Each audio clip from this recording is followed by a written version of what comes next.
আমি এখানে নিয়ে নিয়েছি কাচকি মাছ। এই মাছটা আমি এখানে নুন হলুদ আর একটু তেল মাখিয়ে রেখে দিয়েছি।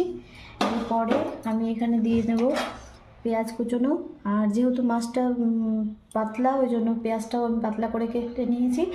আর এই যে টমেটো কুচি এখানে দিয়ে দেবো এর মধ্যে।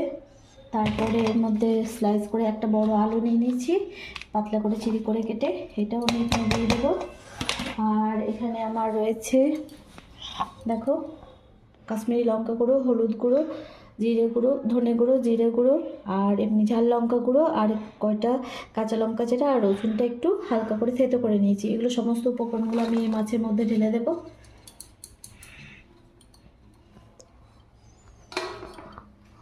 তারপরে এখানে আমি একটু লবণ, যেহেতু আরেকটু আগে একটু লবণ দিয়ে রেখেছি, আমি যেহেতু উপকরণগুলো অনেক কিছু দিয়ে দিয়েছি তার জন্য আরেকটু এখানে লবণটা দিয়ে দেবো।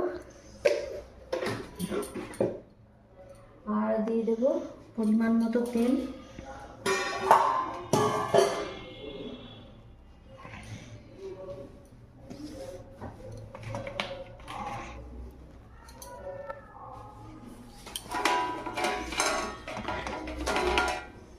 এখানে আমি 2 টেবিল চামচ তেল নিয়ে নিচ্ছি, আগে দিয়ে দিয়েছি তেলটা, ওই জন্য অল্প পরিমাণে তেলটা নেব।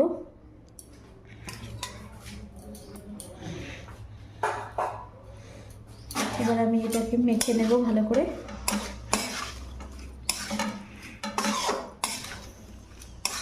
যেহেতু কাচকি মাছ একটু ঝাল ঝাল করে রান্না করতে ভালো লাগে, ওই জন্য আমি ঝালের পরিমাণটা বেশি দিয়ে দিয়েছি। তোমরা যেমন খেতে চাও সেরকম তৈরি করে নেবে। হ্যালো বন্ধুরা, আমার কাচকি মাছের রেসিপিটা রেডি হয়ে গেছে। আমি এখানে স্লো মোশন ভিডিওটা নিয়ে নিয়েছিলাম ভুল করে। মেয়ে ছিল না যেহেতু, আমি অত ফোনের কিছু বুঝি না, ওই জন্য আমার একটু প্রবলেমই হয়েছিল। তারপর আসার পরে সব ঠিক হয়ে গেছে, দেখে নাও তোমরা এবার। এরপরে আমি বড় মাছটার যে রেসিপিটা করব, ওই আলুটা সেদ্ধ করতে দিয়ে দিয়েছি। এখানে একটু জল করিয়ে নিলে আলুর মধ্যে যে সুগারটা থাকে সেটা বেরিয়ে যায়। ওই জন্য আমি আলুগুলো যখনই আলু দিয়ে কোনো রান্না হয় তখন একটু ভাপিয়ে নিই।